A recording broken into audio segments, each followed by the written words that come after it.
তরির জীবনে এখন নতুন কিছু বিষয় সংযুক্ত হয়েছে। বয়সের সঙ্গে সঙ্গে দায়িত্ব অনেকটা বেড়ে গেছে। অ্যাডমিশন ফ্রেজ চলাকালীন আহসান তাকে প্রচুর সাহায্য করেছে। তরি অবশ্য কম চেষ্টা করেনি। অনলাইন কোর্সের পাশাপাশি আহসানের দেওয়া গাইডলাইন্সগুলো তার খুব কাজে এসেছে। আহসানের ইচ্ছে ছিল তরি তার ভার্সিটিতেই পড়ুক। সৃষ্টিকর্তার ইচ্ছেতে সেটাই হয়েছে। সবচেয়ে মজার বিষয় তাদের সাবজেক্টও সেম, অ্যাকাউন্টিং। নাতাশাও তরির সঙ্গে একই ভার্সিটিতে চান্স পেয়েছে, কিন্তু সাবজেক্ট ভিন্ন। তরির অ্যাকাউন্টিং আর তার ফিন্যান্স। আপাতত তৃতীয় বর্ষের ক্লাস চলছে তাদের। নাতাশার কাছ থেকে গোপন সূত্রে তরি শুনেছে তাদের ক্লাসের ওই বদমেয়ে ঝুমুর যে আহসানকে ফোন দিত, সে পরীক্ষায় ফেল করেছে। শুনে তরির প্রথমে খারাপ লাগলে পরে ভালোই লেগেছে। পড়াশোনা বাদ দিয়ে অন্যের বরকে ফোন করে প্রেমালাপ জুড়ে বসলে এমনই হবে। আর রুমিটাও এবছর প্রথম বর্ষে উঠেছে। কয়েকদিন হলো ক্লাস শুরু হয়েছে তাদের। আহসান খুব চেষ্টা করেছিল রুমিকে পাবলিকে চান্স পাইয়ে দেওয়ার। কপাল মন্দ বলে রুমি পেল না। সেকেন্ড টাইম দিতে চেয়েছিল, কিন্তু আহসান আর দিতে দেয়নি। বাড়ি থেকে কাছাকাছি পড়ে সেরকম ভালো একটা প্রাইভেট বিশ্ববিদ্যালয়ে ভর্তি করে দিয়েছে। প্রথম প্রথম রুমির এই নিয়ে মন খারাপ হলেও এখন আর হয় না। বিশ্ববিদ্যালয় জীবনটা মন্দ লাগছে না। নতুন নতুন বান্ধবী হয়েছে তার। আম্মা, আমার রুমিরে লাগবো। আপনি বলেছিলেন সরকারি চাকরি পেলে রুমিরে ঘরে তুলবেন। পাইছি না চাকরি, এখন নিজের কথা রাখেন। রুমিরে আয়না দেন। নাহার বেগম চিন্তিত হয়ে বললেন, রুমিকে বাজারে বিক্রি করা সবজি যে চাম্মু আর দিয়া দিব? কবে কোন কথা বলছি তা ধরে বসে থাকলে হইব? রঙ্গন তীব্র প্রতিবাদ করে বলল, কি? আপনি আমারে কথা দিছিলেন। এত কথা আর বরখেলাপ করলে আমি বাইরে ছাড়া জামগা। এতদিন বেকার আসছিলাম, খানার খোটা দিয়ে দামায় রাখছেন। এখন আর পারবেন না। নাহার বেগম রঙ্গনের তেজ দেখে বুঝে গেলেন ছেলেকে দমানোর মতো সাধ্য তার নেই। বসে বসে ভাবতে লাগলেন কি করে রুমিকে তিনি চাইবেন। রঙ্গন নিজের কথা সত্যি রেখেছে। একের পর এক পরীক্ষা দেওয়ার পরও যখন তার চাকরি হচ্ছিল না, শেষে আহসান পরামর্শ দিল স্কুলের টিচার পদে নিয়োগ দিচ্ছে, সেখানে চেষ্টা করার জন্য। আপাতত রঙ্গন ফিন্যান্সের শিক্ষক হিসেবেই ঢুকেছে। আহসানও চাকরির মধ্যেই আরও বিভিন্ন জায়গায় পরীক্ষা দিচ্ছে। ভালো জায়গায় ঠিক গেলে প্রাইমারি পদটা ছেড়ে দেবে। রঙ্গন অনেক চিন্তা ভাবনার পর অর্ককে ফোন দিল। অর্ক তখন মাত্র অফিস থেকে ফিরেছে। সে ব্যাংকার হিসেবে জয়েন করেছে 4 মাস হলো। আগে আহসানের মতো প্রাইমারি সেক্টরে ছিল। অর্ক ফোন ধরেই বলল, কি অবস্থা বন্ধু, কেমন যাচ্ছে দিনকাল? রঙ্গন ফণিতা বাদ দিয়ে বলল, আর ভালো থাকা। অর্ক সিরিয়াস হয়ে বলল, কেন, কি হয়েছে? রঙ্গন শুধু বলল, ফোনে এত কিছু বলতে পারবো না। সন্ধ্যায় মোড়ের চায়ের দোকানে আসিস। বিকেলে হাসান বাড়িতেই কিছু ছেলেমেয়েকে ব্যাসে পড়ায়। ছোট ছোট প্রাইমারি স্কুলের বাচ্চা। ওপাশের খালি একটা ঘর ছিল। বাড়ির পুরনো জিনিস রাখা হতো সেখানটায়। আহসান সেখানে পুরনো কিছু ব্রেঞ্চ ফেলে পড়ানোর ব্যবস্থা করেছে। সারাদিন কঠোর পরিশ্রম করে সে। সকালে স্কুল, বিকেলে বাচ্চা পড়ানো আর শেষে সন্ধ্যায় বাবার সঙ্গে ব্যবসার কাজ। সেই নিয়ে তৈরির সঙ্গে গতকালও বেশ মন কষাকষি হয়েছে। আগের মতো আহসান তাকে মোটেও সময় দেয় না। অবশ্য আহসানকে দোষ দিয়ে লাভ কি? সে তো নিজেও পড়াশোনা নিয়ে খুব ব্যস্ত থাকে। তবু আহসানের ওপরে মান অভিমানের শেষ নেই তার। বিকেলে বাচ্চাদের ছুটি দিয়ে আহসান ঘরে এসেছিল। পরনের শার্টটা ঘামে ভিজে গেছে। সেটা পাল্টে এখন সে কাজে যাবে। তরি বিছানায় বসে আর চোখে তাকিয়ে তাকিয়ে দেখছিল। উজ্জ্বল শ্যামলা বর্ণের শরীরে ঘাম যেন চকচক করছে। আহসান এখন ভীষণ তাড়ায় আছে। তরির খুব ইচ্ছে হলো তাকে একটু জ্বালাতন করবার। একটু বাজিয়ে দেখলে কেমন হয়? তরি পেছন থেকে আহসানের গলা জড়িয়ে ধরে বলল, কোথায় যাচ্ছেন আহসান মাস্টার? আহসান শার্টের বোতাম লাগিয়ে নিতে নিতে বলল, বাবা অপেক্ষা করছে। আজকে নতুন মাল আসবে। বাবা একা সামলাতে পারবে না। তরি মিশে অভিমান করে সরে গেল। আয়নার সামনে দাঁড়িয়ে শাড়ির আঁচলটা বক্ষস্থল থেকে বেশ কিছুটা নিচে নামালো। চুলের খোপাটা খুলে চুলগুলো এলোমেলো করলো। ব্লাউজটার পিঠ খোলা বিধায় গলা কিছুটা বড়। আহসানকে প্রলুব্ধ করার কৌশল আর কি। তরি কিছু না বোঝার ভান করে দরজাটাকে আড়াল করে অমন আবেদনময় হয়ে দাঁড়িয়ে রইল। আহসান তৈরি হয়ে বের হওয়ার সময় তরিকে এভাবে দেখে স্তব্ধ হয়ে গেল। এ কি অবস্থা! তরির ভাবখানা এমন যেন সে কিছুই জানে না। আহসান তার কৌশল বুঝতে পারল। তরিকে সহসায় কোলে তুলে নিতেই তরি পালানোর জন্য আকুপাকু করতে লাগলো। ঘাট হয়েছে তার। আহসান সত্যি সত্যি এবার কিছু একটা করেই বসবে। আহসান তরির কোনো কথাই শুনল না। দম করে বিছানায় এনে ফেলল তাকে। মসলিন কোমরে একটা হাত রেখে তরির ওষ্ঠদে নিয়ে মেতে উঠল। নিজের ফাঁদে তরি যেন নিজেই পিছলে পড়ল। ছাড়া পাবার জন্য অস্থির হয়ে উঠল। আহসানি বা কম যায় কিসে? তরিকে এক ছটাকের ছাড় দিতেও রাজি নয় সে। পরিস্থিতি স্বাভাবিক করার জন্য তরি টুস করে একটা কামড় দিল আহসানের চঞ্চতে। আহসান ব্যথা পেয়ে সরে যেতেই তরি দৌড়ে পালালো। আহসানকে প্রলুব্ধ করার শখ আজীবনের মিটে গেছে তার। আহসান মিটিমিটি হাসতে হাসতে তরিকে উদ্দেশ্য করে বলল, কোথায় যাচ্ছ তরি রানী? বড্ড আদর পাবার ইচ্ছে না? এসো, আদর করছি। তরির সেসব শোনার সময় আছে? কান চেপে ধরে দৌড়ে পালালো সে। পিছু ফিরে একবার তাকালো না অব্দি। সন্ধ্যার পর অর্ক আর রঙ্গন চায়ের দোকানে গিয়ে বসল। অর্ক চায়ে চমক দিয়ে রঙ্গনকে বলল, কি হয়েছে বন্ধু? তোমার মন মেজাজ খারাপ দেখছি। বাড়িতে কিছু হয়েছে? রঙ্গন দীর্ঘশ্বাস ফেলে বলল, গত কয়েক বছর যাবৎ এক জ্বালায় মরছি। আমি বিয়ে করতে চাই। অর্ক মস্করা করে বলল, সেটা তো স্বাভাবিক। কোথায় চাকরি পেয়েছিস বিয়ে করে আমাদের গান বাজনার সুযোগ করে দিবি? আমি একটু গিটারটা নিয়ে বসবো। সেখানে নিজেই মন খারাপ করে বসে আছিস। রঙ্গন কপালে হাত রেখে বলল, আমি যাকে বিয়ে করতে চাই তাকে পেতে গেলে অনেক কিছু বিসর্জন দিতে হবে। সর্বপ্রথম স্যাক্রিফাইস করতে হবে বন্ধুত্ব। অর্ক চোখ কপালে তুলে বলল, মানে? রঙ্গন ঠিক করে বল, কি বলতে চাচ্ছিস? আমার মাথায় কিন্তু অন্য চিন্তা আসছে। রঙ্গন দুহাতে মাথা চেপে রেখে বলল, যা ভেবেছিস তাই। আমি রুমিকে পছন্দ করি। রুমি আমার বাচ্চাকালের ভালোবাসা। আহসানের অগোচরে রুমির সঙ্গে বড়বউ খেলতে খেলতে সেই ইচ্ছেটা কবে যে মাথায় চড়ে বসল। বিশ্বাস কর, রুমির প্রতি আমার ভালো লাগাটা মোহ নয়। তোরা রুমিকে চিনিস ভার্সিটিতে ওঠে। আমি তো ক্লাস 1 থেকে আহসানের সঙ্গে পড়েছি। আহসানদের বাড়িতে গিয়ে এক থালায় আহসানের সঙ্গে ভাতও খেয়েছি। বড় হবার পর রুমি সেভাবে আমার সামনে আসে না, কিন্তু ছোটবেলায় ও আমার সামনেই বড় হয়েছে। এটাকে আর যা বলা হোক না কেন, মোহ বলা যায় না। আমি রুমিকে অনেক পছন্দ করি। আমি জানি আমি ভুল করেছি। আহসান আমার বন্ধু। আহসানের বোনকে আমার নিজের বোনের চোখে দেখা উচিত ছিল, কিন্তু আমি চেষ্টা করেছি, হয়নি। রুমিকে আমি বোনের জায়গায় ভাবতে গেলেই আমার সবকিছু উল্টাপাল্টা লাগে। সময়ের সঙ্গে সঙ্গে কখন যে রুমির প্রতি আমার অনুভূতি পাল্টে গেল জানি না। আমি যদি রুমিকে চাই, আহসান হয়তো দেবে না। বন্ধুত্ব আর রুমি দুটো জিনিসই চিরজীবনের মতো হারিয়ে ফেলব। আমার মাথা কাজ করছে না। আমি এই দুটো সম্পর্ককে আঁকড়ে ধরে বেঁচে থাকতে চাই। আহসান আমার ছোটবেলার বন্ধু। অপরদিকে রুমি আমার পছন্দের মানুষ। আমি জানি না কি করব। অর্ক মনোযোগ দিয়ে সবটা শুনল। রঙ্গনকে ভেঙে পড়তে দেখে খারাপ লাগছে তার। অর্কের মাথায় তখনই চমৎকার একটা আইডিয়া এলো। এভাবে সাপও মরবে, আবার লাঠিও ভাঙবে না। অর্ক চায়ের কাপটা তরিত টেবিলে রেখে বলল, আমার মাথায় একটা আইডিয়া এসেছে। খুব রিক্সি, বাট কাজের। তুই আগে খালাম্মাকে রাজি করা, তারপর বাকিটা আমি দেখছি। রঙ্গন মুখ দিয়ে জাতীয় শব্দ উচ্চারণ করে বলল, আম্মা তো রাজি। রুমির এখন বিয়ে করে নিয়ে ঘরে ঢুকলেও সে মেনে নেবে। সমস্যাটা হচ্ছে আহসান। অর্ক ভ্রুকুসকে চোখ হেসে বলল, সেটাই তো। খালাম্মাকে তো ওই আহসানদের বাড়িতে পাঠাবি। বলবি রুগ্ন অসুস্থ হওয়ার ভান করে যেতে। গিয়ে বলতে বলবি একেবারে কাঁদো কাঁদো হয়ে তোর সঙ্গে রুমির বিয়ের প্রস্তাব দিতে। এখন খালাম্মার অ্যাক্টিং, ওর উপর বাকিটা নির্ভর করছে। খালাম্মার অভিনয় যতটা প্রাণবন্ত হবে, বিয়ের বাজনা তত তাড়াতাড়ি বাজবে। আর তুই আগেই আহসানকে নিজে থেকে ফোন করবি না। খালাম্মার কান্নাকাটি দেখলে আহসানই তোকে বাধ্য হয়ে ফোন করবে। তখন তুই সবকিছু না জানার ভান করবি। দিন দুয়েক পরে খালাম্মাকে আবার পাঠাবি। আগের মতো অভিনয় শিখিয়ে পাঠাবি। এরপর আহসান তোর সঙ্গে ফাইনাল ডিসকাশনে আসতে চাইলে তখন বলবি যে খালু মারা যাওয়ার সময় খালাম্মাই তোর সব। রুমিকে তুই বোনের চোখেই দেখেছিস, কিন্তু এখন খালাম্মা অসুস্থ। মৃত্যুর আগে শেষ চাওয়া রুমিকে নিজের ঘরের বউ করা।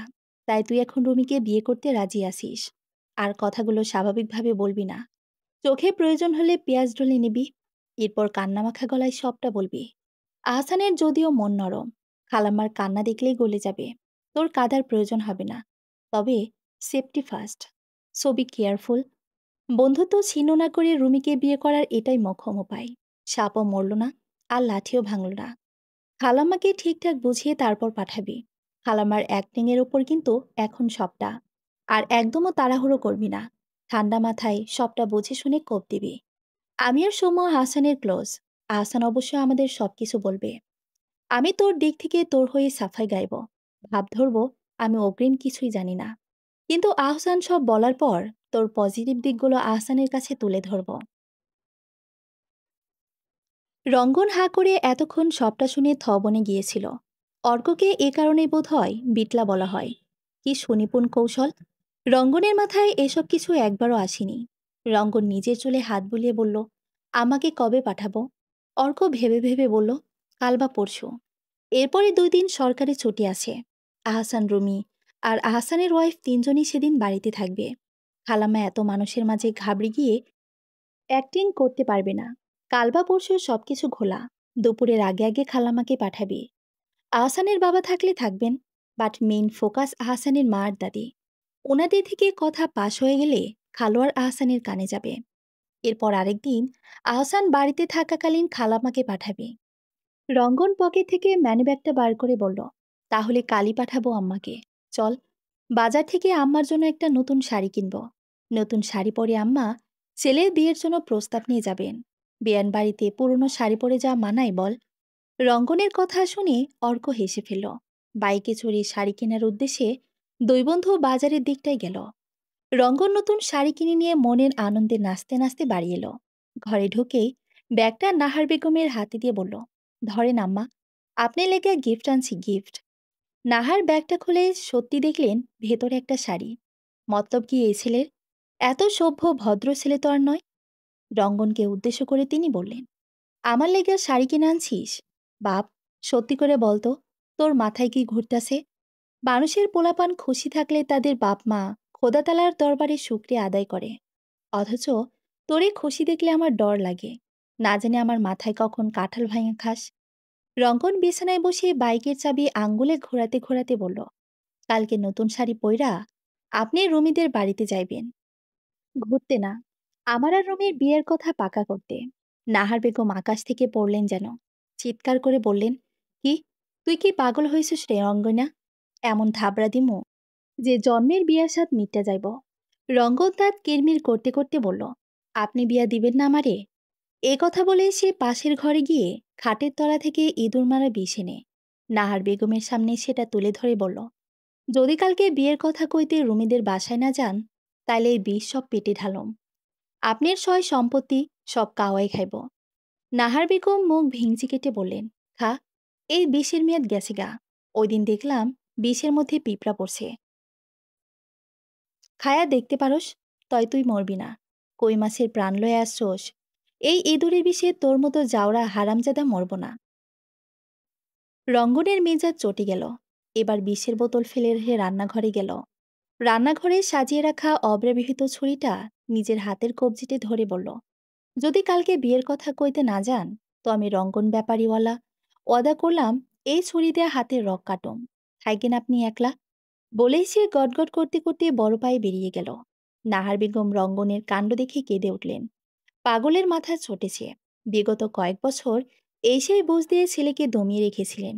এখন আর সেই উপায়ও নেই। অবশ্য ছেলে এখন চাকরি করে, বিয়ে না দিয়ে উপায় কি? তিনি চোখ বুঝলে আসলে রঙ্গনকে কে দেখবে? রুমি অবশ্য মেয়ে খারাপ নয়। রূপ যৌবনের দিকে বিবেচনা করলেও রুমি পিছিয়ে নেই। নাহার বেগম সবসময় চেয়েছিলেন ঘরে শিক্ষিত বউ আসুক। পড়াশোনার খুব ইচ্ছে ছিল। ক্লাস 8 উঠবার পরই বিয়ে হয়ে গেল। রঙ্গনের বাবাকে খুব করে বলেছিলেন তিনি পড়তে চান। রঙ্গনের দাদি ধমকে উঠে বলেছিলেন, বিয়া হইছে, বাচ্চা পালবার ঘর সামলাইবা, এত পইরা কি করবা? ডাক্তারি পাশ দিবা নাকি উকিল ব্যারিস্টারি পড়বা? পড়াশোনার চাকা ওখানেই থেমে গেল। রুমি তো পড়াশোনাও করছে। কথাটা কি কাল আসলে একবার পেটে দেখবে নাকি? রঙ্গন বাড়ি ফিরল রাতে। ঘেমে জবজবে হয়েছে শরীর। নাহার বেগম প্লেটে ভাত বাড়তে বাড়তে বললেন, তোর মামারে কালকে আসতে বলিস। তারে নিয়ে কালকে রুমিদের বাড়িতে যাব। রঙ্গন চোখ বড় বড় করে মায়ের দিকে তাকালো। দ্রুত এসে মায়ের আঁচলে মুখ মুছতে মুছতে বলল, আম্মা সত্যি আপনি আসলে রুমিদের বাড়িতে যাইবেন? নাহার বেগম কোনো জবাব দিলেন না। এমনিতেই ছেলের মাথা গেছে, আর কিছু বললে সর্বনাশ হবে। সকালে আজ রঙ্গন প্রতিদিনকার মতো স্কুলে গেলেও স্কুল ছুটি হওয়া অবধি আজ তার অপেক্ষা করল না। অসুস্থতার অজুহাতে টিফিন টাইমে বাড়ি চলে এলো। নাহার বেগমকে রাতে যদিও সব রঙ্গন বুঝিয়ে দিয়েছে, তাও মামা আর মাকে সে আবারও সব শিখিয়ে পড়িয়ে দিল। কিভাবে অভিনয় করতে হবে তাও বুঝিয়ে বলল, নাহার বেগম নতুন শাড়ি আর কানে কানপাশা পরে তৈরি হয়েছেন। বের হওয়ার ঠিক আগে আগে রঙ্গন ড্রয়ার থেকে একটা মলম বের করলো। নাহার বেগমের চোখের নিচে সেটা ঘষে ঘষে লাগিয়ে দিল। নাহার বেগম কৌতূহলের সহিত প্রশ্ন করলেন, এটা কি রে বাপ? মাজা ব্যথার ওষুধ চোখের নিচে লাগাইতেছিস কেন বাপ? রঙ্গন মুচকি হাসতে হাসতে বলল, বেয়াই বাড়ি যাইবেন, রং ঢঙের তো একটা ব্যাপার আছে নাকি? এটা চোখের নিচে লাগাইলে চকচক করে, বয়স কম কম লাগে, আর খুব ইয়াং লাগে। নাহার বেগম এত কিছু আর ভাবলেন না। সত্যি তাকে খুব সুন্দর লাগছে ভেবে মনে তৃপ্তি অনুভব করলেন। রঙ্গন তাড়াতাড়ি মামার মাকে রিকশায় তুলে দিল। আজকে যা খেলো জমবে না।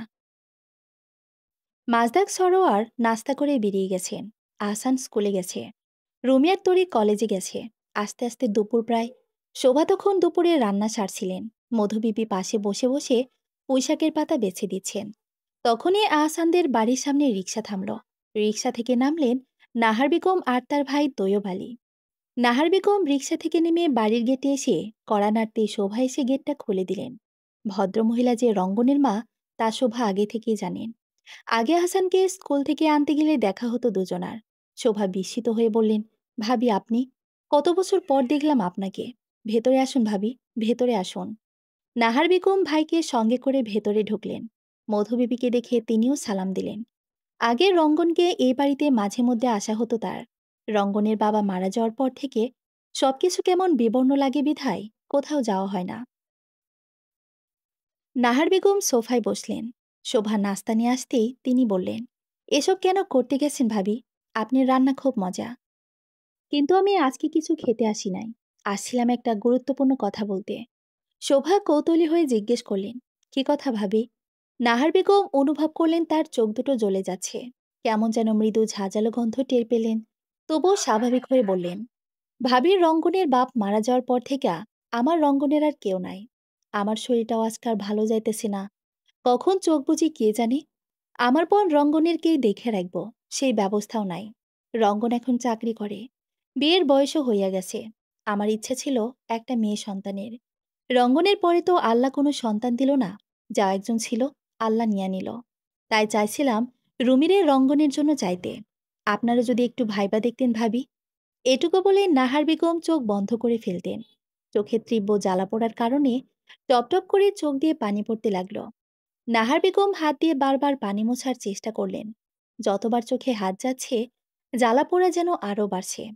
তৈয়ব আলী এবার বললেন, আপনার মেয়েকে আমরা রানী করেই দেখব। আমার বোন আর কতকাল? বয়স হয়েছে, তারও তো সংসারের চাপ থেকে মুক্তি পেতে ইচ্ছে হয়। এখন রান্নাবান্না ছেড়ে নামাজ রোজা করার সময়। আপনার মেয়ের তো বিয়ের বয়স হয়েছে, একদিন না একদিন তো বিদায় দিতেই হবে। রঙ্গনকে তো আপনি ছোটবেলা থেকেই দেখেছেন। আপনার ঘরে ছেলে চাকরি করছে, এখন বিয়েটা হয়ে গেলেই আমার বোন ঝাঁকি ঝামেলা থেকেই বাঁচে। নাহার বেগমের চোখ থেকে টপটপ করে পানি পড়ছে। সে ভেজা গলায় কোনো রকমে বললেন, রুমির আমি ছোটবেলা থেকে মেয়ের নজরে দেখছি। কালকে রাতেও স্বপ্ন দেখলাম রঙ্গনের বাপরে। আমার মনে হয় সময় চলে আসছে, আমি আর মনে হয় বাঁচুম না। ভাবি, আপনার মেয়েটারে আমার ছেলের জন্য দেন, ওরে আমি মাথায় তুলে রাখুম। নাহার বেগমের কান্না দেখে তৈয়ব আলীও ভরকে গেলেন। এত বছরের সংসারে দুলাভাইয়ের সঙ্গেও এত ঝগড়া হয়েছে, তাও চোখ থেকে এক ফোঁটা পানি পড়েনি। আজ ছেলের বিয়ের কথা বলতে এসে এভাবে কাঁদছেন। আসলে কি ওইসব স্বপ্ন টপ্ন কিছু দেখেছেন নাকি? শোভা চিন্তিত গলায় বললেন, আসলে রঙ্গনকে ছোটবেলা থেকেই দেখেছি। ও আমার ছেলেরই মতন। আপনাদের ওপরেও যথেষ্ট বিশ্বাস আছে আমার। বিয়ে একটা সামাজিক এবং ধর্মীয় পবিত্র বন্ধন। আমার একার কথায় তো আর সব হবে না। রুমিরই তো একটা মতামত আছে। আপনি বলেছেন, আমি শুনেছি। আহসানের বাবা বাড়ি এলে অবশ্যই তাকে বলবো। এরপর সবাই বিবেচনা করে যে সিদ্ধান্ত নেবে সেটা জানাবো আপনাদের। নাহার বেগম আর বসলেন না। তৈয়ব আলীকে সঙ্গে করে নিয়ে বেরিয়ে গেলেন। চোখ দুটো যেন কোটর থেকে বেরিয়ে আসবে। কি যে হলো চোখে! রঙ্গন কোনো কারসাজি করেনি তো? বাড়ির সামনে রিকশা থামতে রঙ্গন দৌড়ে বেরিয়ে এলো। মাকে রিকশা থেকে নামতে সাহায্য করে বলল, কি বলছি আম্মা? রুমিরে দিব বলছে। বিয়ার তারিখ দিছে। কবে বিয়া আম্মা? নাহার বেগম হাঁটতে হাঁটতে বললেন, আমি মরলে। রঙ্গন প্রত্যুত্তরে বলল, আপনি কবে মরবেন আম্মা? নাহার বেগম রেগে ছেলের দিকে তাকাতেই রঙ্গন চুপ হয়ে গেল। তৈয়ব আলী টিভি ছেড়ে বসেছেন। নাহার বেগম ভেতরে ঢুকতে রঙ্গন বলল, রুমিরে দিব আম্মা? বলেন না। নাহার চোখ মুছতে মুছতে চিৎকার করে বললেন, হ, বাজারের ব্যাগের মধ্যে ঢোকায় আনছি রুমিরে, আয় নিয়ে যা। ওরে পাগলের বংশধর, একদিনে বিয়ের কথা পাকা হয়। আমি প্রস্তাব দিছি, তারা বিবেচনা করে ভালো বুঝলে দিব। রঙ্গন মুখ ভোতা করে বলল, আমার বিয়ে তাইলে কবে আম্মা? নাহার বেগম কপাল চাপড়াতে চাপড়াতে বললেন, লাল শুক্রবারে। আর এইদিকে আয় তুই। আমার চোখে কি দিস সত্যি করে ক। চোখ জ্বলতেছে, পানি পড়তেছে, চাইতে পারতাছি না ভালো কইরা। রঙ্গন সরল মুখে নাহার বেগমের মাথায় হাত রেখে বলল, সত্যি, আমি কিছু দেই নাই আম্মা, আপনার কসম। নাহার তড়িৎ সরে গিয়ে বললেন, হাত ছড়া কুত্তা বাসা, তরিতে কোনো বিশ্বাস নাই। তুই আমারে মারতে পারলে বাঁচোস। রঙ্গন হাই তুলতে তুলতে বলল, আপনি এত সহজে মরবেন না আম্মা। আপনি মরলে তো হইছিলই। গয়নাগাটি, জমি বেচে আর ডাকার গুলশানে গিয়ে বাড়ি কিনতাম। নাহার বেগম সঙ্গে সঙ্গে পায়ের জুতোর খুলে নিক্ষেপ করলেন রঙ্গনের গায়ে। দুপুরে সবাই যখন খেতে বসল, গোলযোগের সেই মুহূর্তে শোভা রুমের সম্বন্ধ আসার কথাটা বললেন। আহসান বিষম খেল প্রায়। রঙ্গনের আম্মা হঠাৎ এমন কিছু করে বসবেন, কেউই ভাবতে পারেননি। মাজদাক সরোয়ার শুরু থেকে সবকিছু শুনে শোভাকে পাল্টা প্রশ্ন করলেন, তোমার রঙ্গনকে কেমন লাগে আহসানের আম্মা? শোভা তরিয়ার রুমের এই প্লেটে খাবার বেড়ে দিতে দিতে বললেন, ভালোই। এখন তো ভালো চাকরিও করে। ছোটবেলা থেকেই তো আমাদের বাড়িতে আনাগোনা। ছেলে মন্দ নয়, খুব সহজ সরল। আমার মনে হয় না রুমিকে অযত্নে রাখবে। রঙ্গনের আম্মা কেঁদে কেঁদে বিয়ের প্রস্তাব রাখলেন। কিভাবে হেঁচকি তুলে তুলে কাঁদছিল তা যদি দেখতে। রুমি তখনই মনে মনে রঙ্গনকে ভিংচি কাটতে কাটতে বলল, শালার বইরা ব্রয়লার মুরগিকে বলে সহজ সরল, ভাজা মাছ উল্টে খেতে জানে না। ও, ওরে তোরে কেউ জানিস না। ভাজা মাছ কাটা শুদ্ধ পেটের ভিতর ঢুকে বসে আছে। রঙ্গনকে মনে মনে কয়েক দফা গালাগালি করল। সরাসরি গালি দিত, কিন্তু সামনে ভাই আর বাবা বসে আছে দেখে সে আর ওসবের সাহস করল না। মাজদাক সারোয়ার রাতে এসে ওসব নিয়ে আলোচনা করবেন বলে খেয়ে বেরিয়ে গেলেন। আহসান খেয়ে চিন্তিত হয়ে ঘরে এলো। রঙ্গনের বিষয়টা তার মাথা থেকেই যাচ্ছে না। রঙ্গন তো রুমির দিকে চোখ দেবার মতো ছেলে নয়। রুমিও কখনো নিজে থেকে আগ বাড়িয়ে রঙ্গনকে ধরা দেবার পাত্রী নয়। তবে কি রঙ্গনের আম্মায় নিজের সিদ্ধান্তে এসব করেছেন? এদিকে রঙ্গনের আম্মা প্রস্তাব দিয়েছে শুনে রুমির ভয়ে মর্মর দশা। বাপ ভাইয়ের মুখের ওপরে কথা বলবার মতো এত সাহস তার নেই। যদি আসলেই বিয়ে হয়ে যায় ওই ফাজিল চন্দ্র দেবদাসের সঙ্গে, না না, ওসব হতেই পারে না। দরকার হলে ডেটল খেয়ে রুমি উধাও হয়ে যাবে। তবু ওই মর্কটকে বিয়ে করার প্রশ্নই আসে না। রুমির বিয়ে হবে সালমান শাহের হ্যান্ডসাম তরুণ যুবকের সঙ্গে, যাকে দেখলে টুস করে চুমা খেতে মন চাইবে। মা, তরি আহসানের পিছু পিছু এসে বলল, রঙ্গন ভাইয়ারকে বিয়ে হবে রুমির সঙ্গে?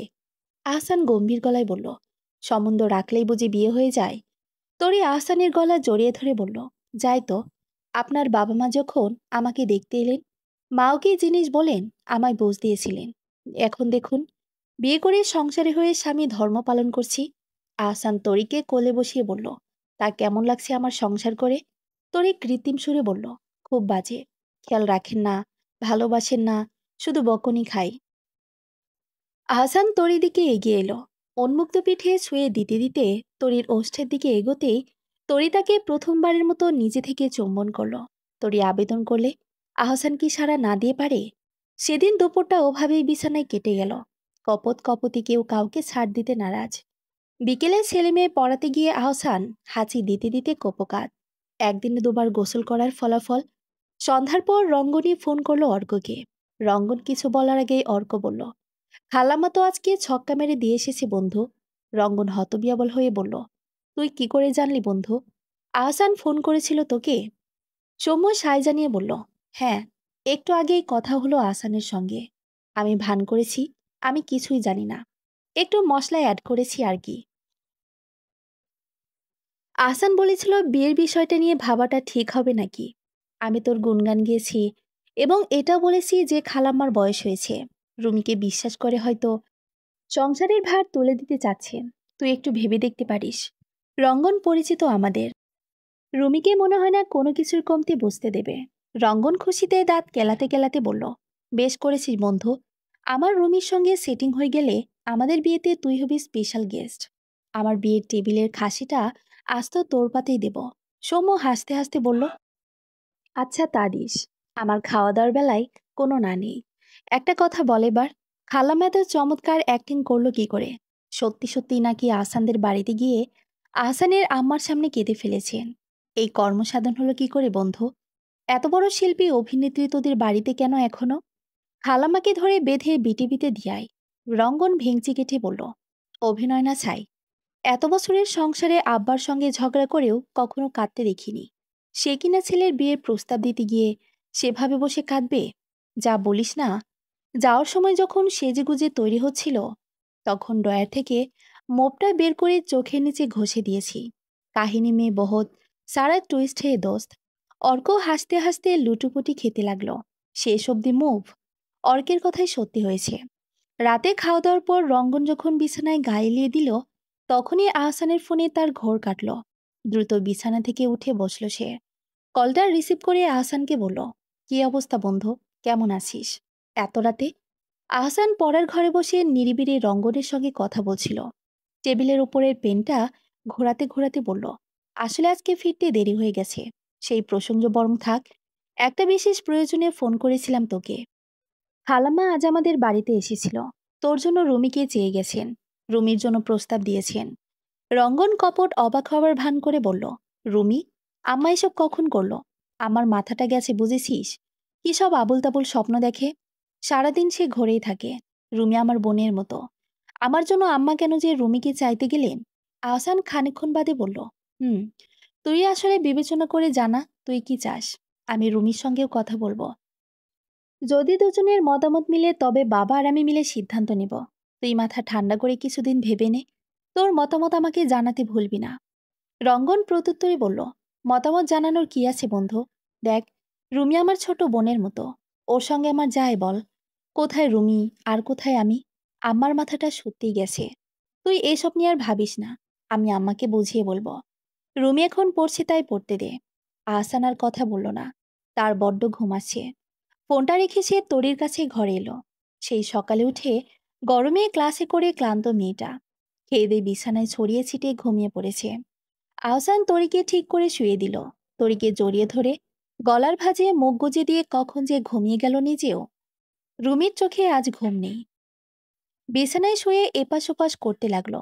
মাজদাক সারোয়ার যেভাবে রঙ্গনকে নিয়ে সিরিয়াস হয়ে ভাবছেন বিয়ে যে কোনো সময় ঠিক হয়ে যেতে পারে, খুব ভয় হচ্ছে। ওরকম একটা পাগলা দাশুর সঙ্গে জীবন কাটানো যায়? তবে একটা জায়গায় খুব খটকা লাগছে। আর যাই হোক, এটা শুধুমাত্র রঙ্গনের মায়ের কাজ নয়। রঙ্গনের চাহনি, কথার ধরনই কেমন যেন অন্যরকম।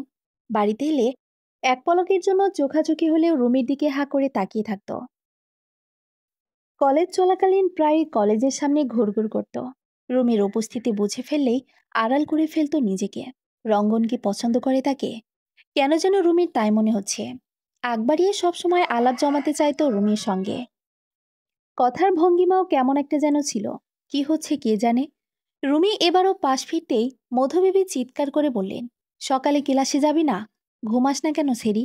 একবার এইদিকে ফিরোস তো আরেকবার ওইদিকে ফিরোস। ঘুমাইতে দে আমারে। এমন ললাললি করলে আমার ঘুম আহে না। না ঘুমাইলে মাথা চইড়ে থাকে। বুঝিস কইলে? রুমি আর কিছু বলল না। তাড়াতাড়ি বালিশে মুখ গুজে মধুবেবীকে জড়িয়ে ধরে শুয়ে পড়ল। ঠাডা পড়ুক ওই পাগলা দাশুর উপরে। মাঝে একটা ব্যস্ত ঘন দিন কেটে গেল। রাতে রঙ্গন বাড়ি ফিরল। নাহার বেগম তখন ভাত তরকারি প্লেটে বাড়ছেন। রঙ্গন এসে হাই তুলতে তুলতে, কালকে কখন যাইবেন আম্মা? নাহার বেগম অবাক হয়ে বললেন, কই? কালকে আবার কই যামো? রঙ্গন লাফ দিয়ে উঠে বলল, মানে? কালকে রুমিদের বাড়িতে যাবেন না আপনি? নাহার বেগম ঝংটা মেরে বললেন, একবার না গেলাম বাপ রুমিদের বাড়িতে। দিছি তো প্রস্তাব নাকি? ওরা বুঝে শুনেই তো আমারে জানাইব। রুমি একটা মানুষ, কোনো ফলমূল সবজি না যে চাইলাম আর দিয়া দিল। রঙ্গন মুখ ভোতা করে বলল, আপনি হলেন পোলার মা। আগে বেয়াই বাড়িতে গিয়া ভাব না বাড়াইলে মাইয়া কেমনে দিব আপনার কাছে? একদিন কইছে তো কি হয়েছে? কালকে গিয়া জোর গলায় আবার রুমিরে চাইবেন। আব্বারে ইমোশনাল ব্ল্যাকমেল কইরা যেমনি গয়না বানাইতেন, অমনে ব্ল্যাকমেল কইরা বিয়ের কথাটা ফালান। বিয়ে 2 মিনিটে লাইগা যাইব। নাহার বেগম চিন্তিত হয়ে বললেন, তোর মামা ব্যবসার লাইগা ঢাকা গেছে। তারা ছাড়া কেমনে যায়? রঙ্গন তড়িৎ জবাব দিল, মামার কথা বাদ দেন। আপনার ভাই আস্তা ব্যাককল। মালা চাচিরে নিয়ে যান। তার আজ অব্দি এক্কেরে সেরকম রেকর্ড আছে। উনি যেই বিয়াত হাত দিছে, বিয়া করায় ছাড়ছে। নাহার বেগম বুঝে ফেললেন তার ছেলের অলরেডি মালাকে ফোন করা শেষ। রঙ্গন কখনো কোনো কিছু ভেবে তাকে জানায় না, অঘটন সব ঘটিয়ে তারপর জানায়। নাহার বেগম দীর্ঘশ্বাস ফেললেন। সকালবেলা সত্যি মালাবানু রঙ্গনের বাড়িতে সেজেগুজে এলেন। তিনি রঙ্গনদের দূর সম্পর্কের চাচি হন। রঙ্গনের বাবার আপন কোনো ভাই নেই, বড় 4 বোন আছেন। তারাও সবাই খুব দূরে দূরে থাকেন। রঙ্গনের বাবা মারা যাওয়ার পর খোঁজ খবর নেওয়া তো দূর, এই বাড়িতে পা অব্দি মারাননি। নাহার বেগম শাড়ি গয়না পরে তৈরি হলেন, মুখে ফেয়ার অ্যান্ড লাভলি মাখলেন, চোখ ভর্তি করে সুরমাও দিয়েছেন, হাতে ভারী মান্দাত্তার আমলের মকরমুখ বালা পড়েছেন।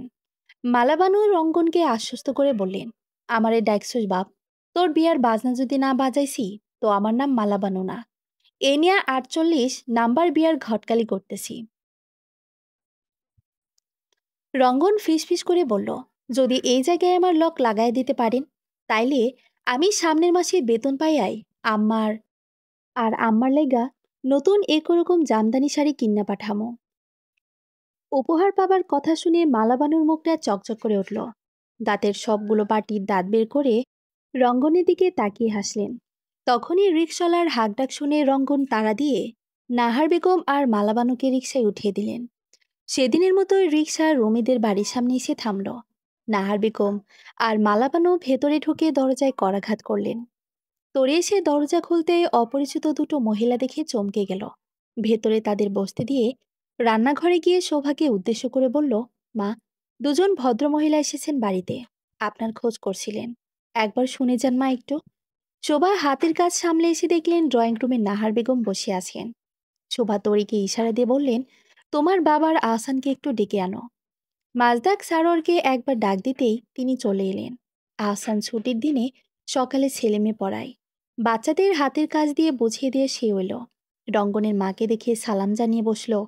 শোভা মধুবিবিকেও ডেকে আনলেন। সবাই যখন একই জায়গায় উপস্থিত হলেন, প্রথমে নাহার বেগমই মাজদাক সারোয়ারকে উদ্দেশ্য করে বললেন, ভাই, আপনারা তো আগেই জানাইছি, সেদিন আপনার সঙ্গে দেখা হয় নাই দেখা আজকে আবার আসা।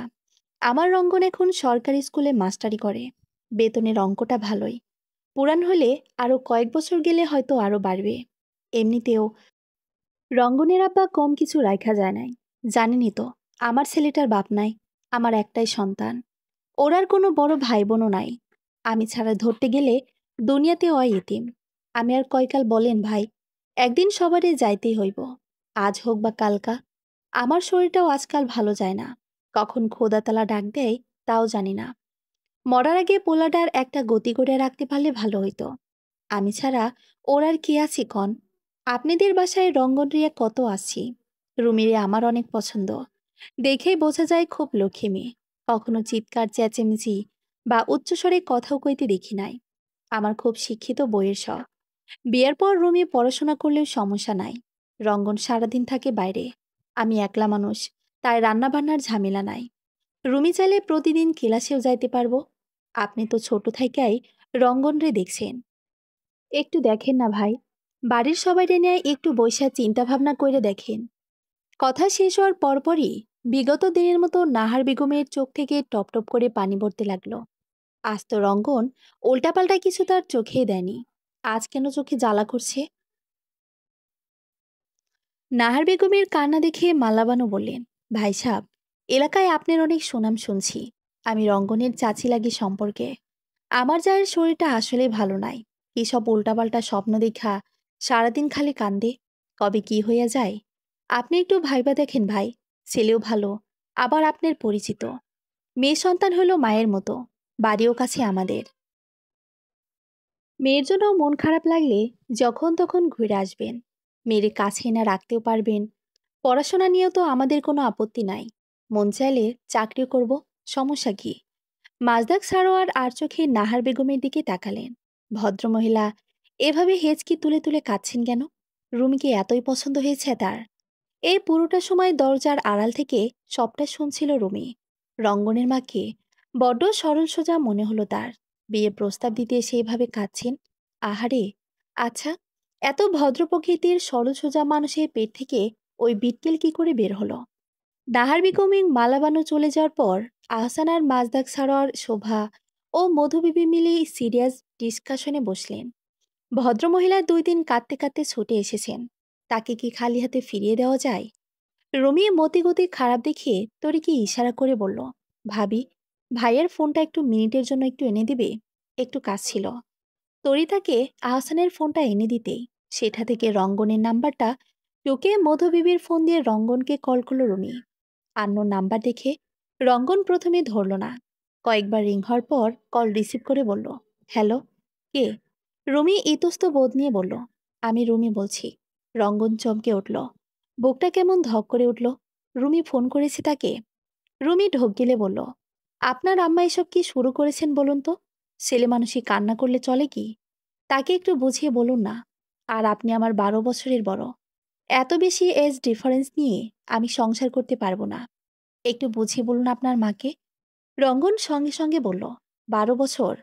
12 বছর কোথায় পাও রুমি? রুমি দীর্ঘশ্বাস ফেলে বলল, ভাইয়া আমার 12 বছরের বড়। আমার কিছুদিন আগে 20-এ পা দিয়েছি। ভাইয়ার তাহলে 32 চলছে।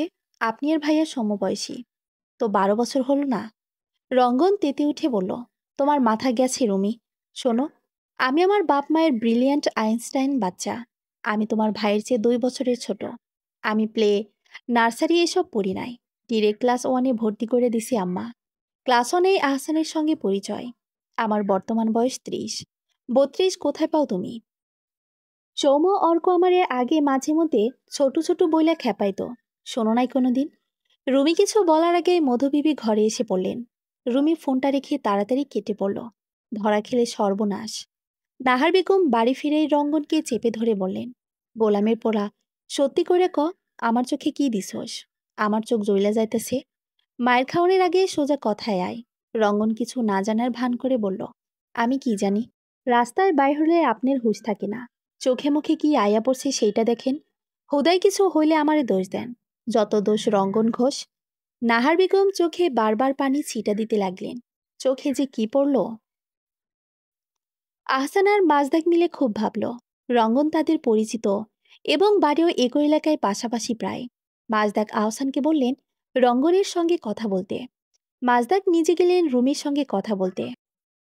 আহসান রঙ্গনকে কল করল। রঙ্গন তখন যেন আহসানের কলেরই অপেক্ষায় ছিল।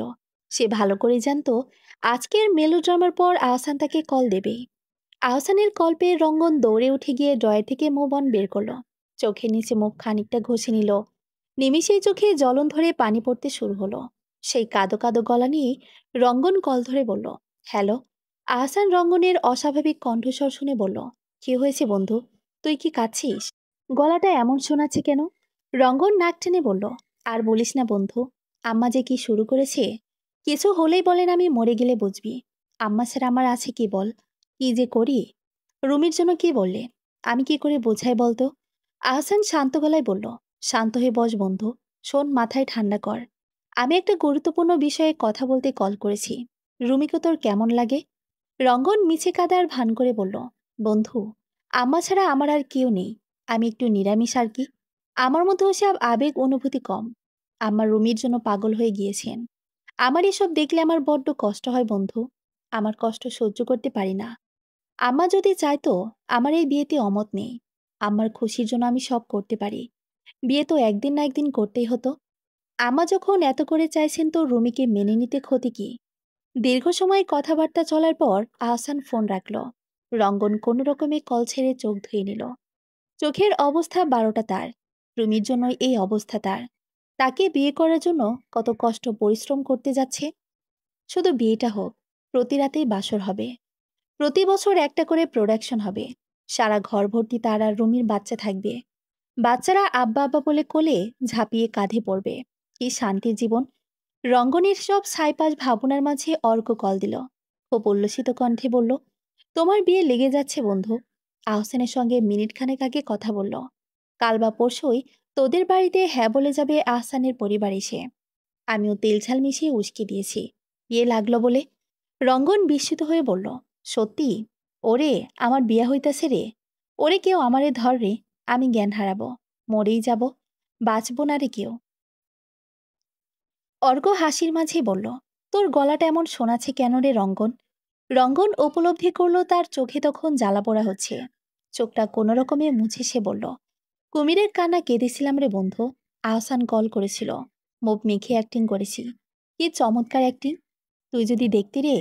অর্ক হো হো করে হাসতে হাসতে বলল, তাই? খালাম্মা আজকে গিয়েও নাকি কেঁদেছে?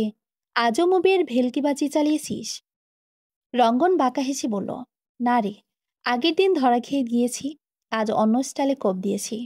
আমার সুরমার দানি দিয়ে পেঁয়াজ বেটে দুফাতার রস মিশিয়ে দিয়েছি। আম্মা সেই সুরমার চোখে পড়ে রুমিদের বাড়িতে গিয়েছেন। ব্যাস, কেল্লা ফতে। আজ রুমির গায়ে হলুদ। রঙ্গন ব্যাপারী নামক এক ছিচকে চোরের সঙ্গে। এই নিয়ে রুমির হা হুতাশের অন্ত নেই। বিগত এক সপ্তাহ যাবৎ তার উপরে কম ঝড় যায়নি।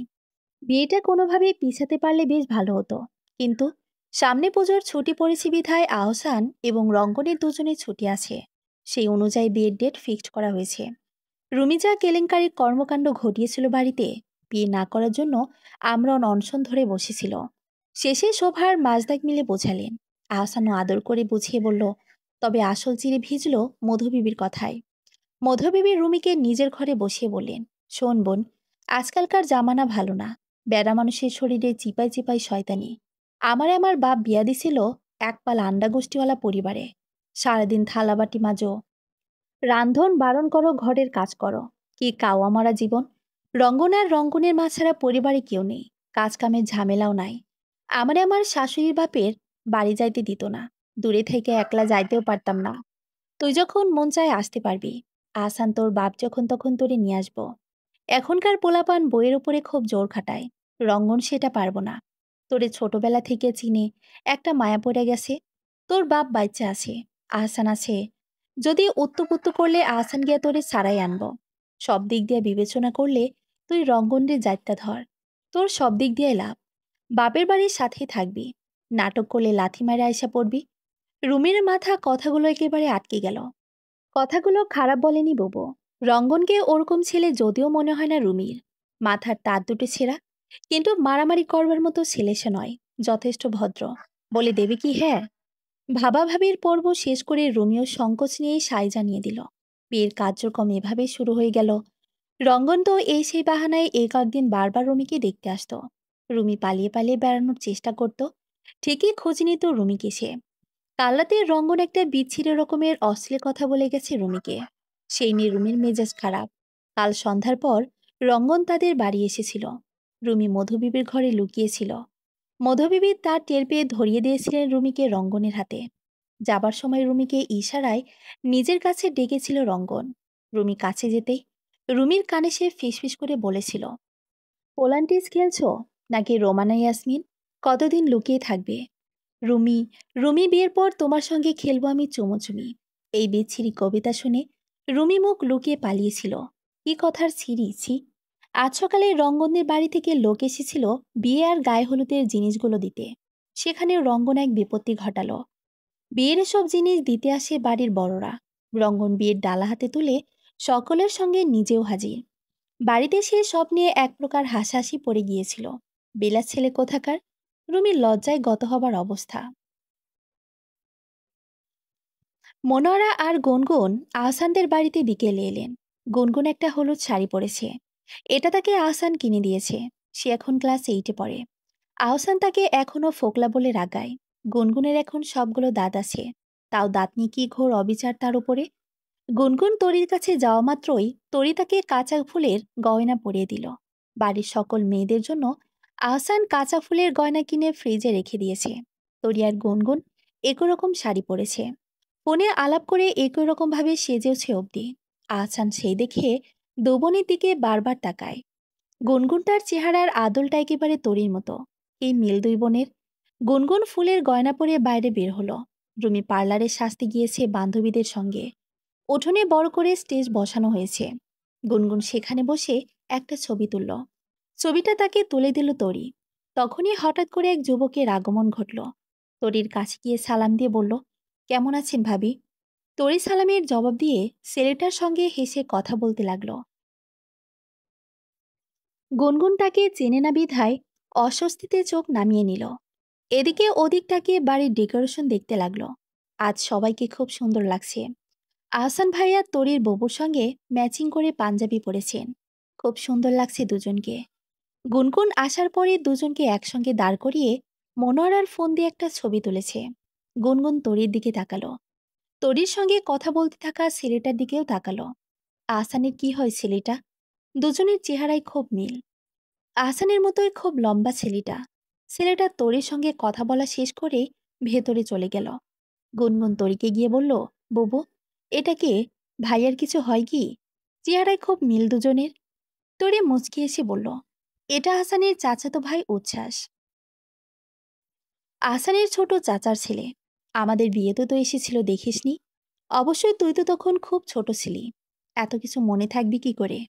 গুনগুন আর কথা বলল না। তরির পিছু পিছু ভেতরে চলে গেল। রুমি পার্লার থেকে এলো সন্ধ্যার দিকে। এরপরই আসল অনুষ্ঠান শুরু হলো।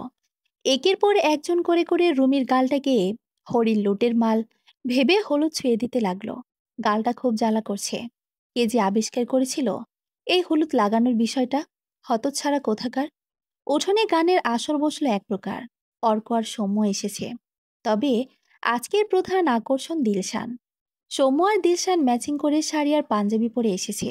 অর্ক এসেছে গিটার নিয়ে। আছে গিটার বাজিয়ে গান গাইবে। আহসান, সৌম্য আর অর্ক সকলের ডবল দাওয়াত। প্রথমে তারা রুমির হলুদ খেয়ে রঙ্গনদের বাড়িতে যাবে। ডবল মাস্তি।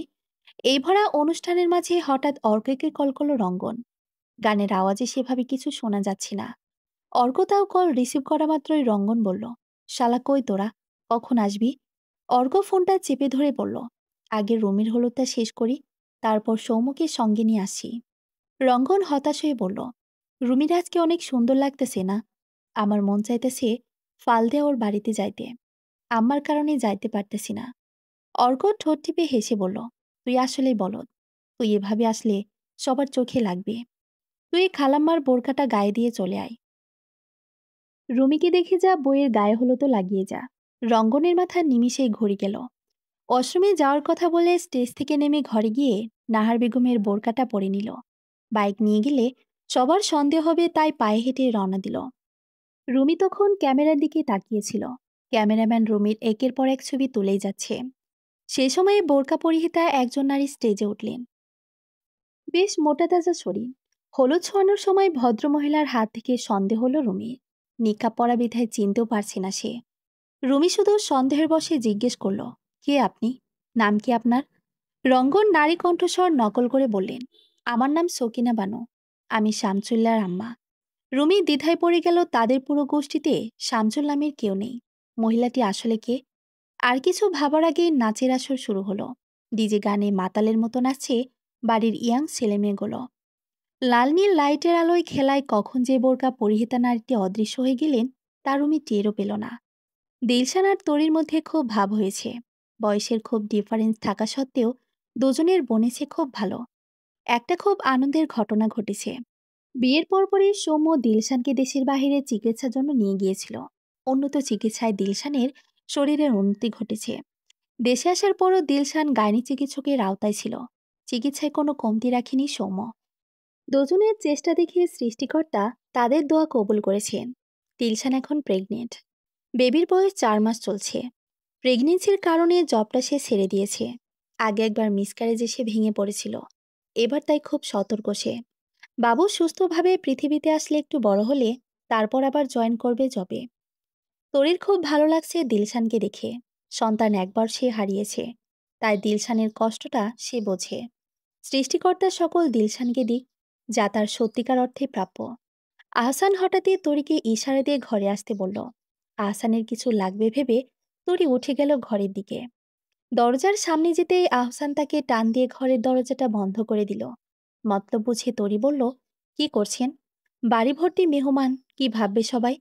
আহসান তরির কানে ফিসফিস করে বলল, ভাববে আমি আমার বউকে আদর করছি। বলে তরির কোমর চেপে ধরে ঠোঁটে চুম্বন করল। গলায় ঘাড়ে ছোট্ট ছোট কামড় দিল। তরি কম যায় কিসে। আহসানের টুল চেনে ছিঁড়ে ফেলার দশা প্রায়। আরও বাড়াবাড়ি পর্যায়ে পৌঁছানোর আগেই বাইরে থেকে আহসানের ডাক পড়ল। অর্ক তাকে ডাকছে। আহসান প্রথমে সাড় দিল না, কিন্তু শেষ অবধি অর্কের ডাকাডাকিতে না গিয়ে পারলও না। যাবার সময় তরির কানে কানে বলে গেল, আজ রাতে তোমায় ছাড়বো না সুন্দরী, তোমার ব্যাপারটা মাথায় রইল। তরিও খুব করে ভেঙচি কাটল। বয়ে গেছে। আহসানের সাথে ধরা দিতে তার। আহসান চলে যেতে তরি শাড়ির কুচি ঠিক করে বের হলো। গুনগুন এসে প্রশ্ন করলো, বুবু, তোমার গলায় কি হয়েছে? এত লাল হয়ে আছে কেন? তরি আমতা আমতা করে বলল, কোথায়? কই, কাঁচা ফুলের মালা পড়েছি না গলায়? পোকা টোকা কামড়েছে হয়তো। শোভা তরিকে ডেকে পাঠালেন তখনই। গুনগুন তখন স্টেজের সাইডে দাঁড়িয়েছিল। পেছন থেকে কে যেন হঠাৎ গুনগুন বলে ডাকল। একটা পুরুষালী কণ্ঠ। আহসান ভাই ডাকলো কি? গুনগুন পেছনে ফিরে তাকাতে দেখল আহসানের ভাই ওটা। ওই যে উচ্ছ্বাস নাকি নাম যেন। উচ্ছ্বাস গুনগুনের সামনে এসে হ্যান্ডশেক করার জন্য হাত এগিয়ে দিয়ে বলল, আমি মনিম সারার উচ্ছ্বাস। তুমি? গুনগুন এদিক ওদিক তাকিয়ে হ্যান্ডশেক না করে বলল, গুনগুন। এরপর আর দাঁড়ালো না। ভয় আতঙ্কে দৌড়ে চলে গেল। উচ্ছ্বাস ভ্রুকুচকে দাঁড়িয়ে রইল। এমন অদ্ভুত কেন মেয়েটা? কথাই তো বলতে চেয়েছিল। ওভাবে দৌড়ে পালিয়ে গেল কেন? তবে মেয়েটা খুব সুন্দর। চোখ ফিরে দুবার ঘুরে তাকিয়ে দেখার মতো সুন্দর। উচ্ছ্বাসরা এখানে থাকে না। গ্রামে তাদের পাকা ঘর তোলা আছে। মাঝে মধ্যে ছুটিতে এসে থাকে তারা। উচ্ছ্বাসের বাবার ব্যবসা আছে শহরে। ছোটবেলায় এখানেই থাকতো তারা। জীবন জীবিকার তাগিদে উচ্ছ্বাসরা ঢাকায় চলে এলো। উচ্ছ্বাসের বাবার নাম মোস্তফা সারোয়ার। মাজদাক সারোয়ার আর তিনি ১.৫ বছরের ছোট বড়। মোস্তফা সারোয়ারের বড় একটা মেয়ে আছে। তার নাম উষা। আহসানের চেয়ে ১ বছরের ছোট। সে বিবাহ সূত্রে দেশের বাইরে থাকে। রুমি আর উচ্ছ্বাস সমবয়সী। উচ্ছ্বাস রুমির চেয়ে ৩ মাসের বড়। ছোটবেলায় উচ্ছ্বাসের হাতে সবচেয়ে বেশি মার খেয়েছে রুমি। দুজনের মধ্যে যেমন ভাব ছিল, আবার ঝগড়া সবচেয়ে বেশি হতো। উচ্ছ্বাসরা চলে যাওয়ার পর অনেকদিন রুমির মন খারাপ ছিল। চলবে। গল্প নিকুঞ্জ কানন, ৭ম পর্ব। পরবর্তী পর্ব পড়ার আমন্ত্রণ রইল। ধন্যবাদ।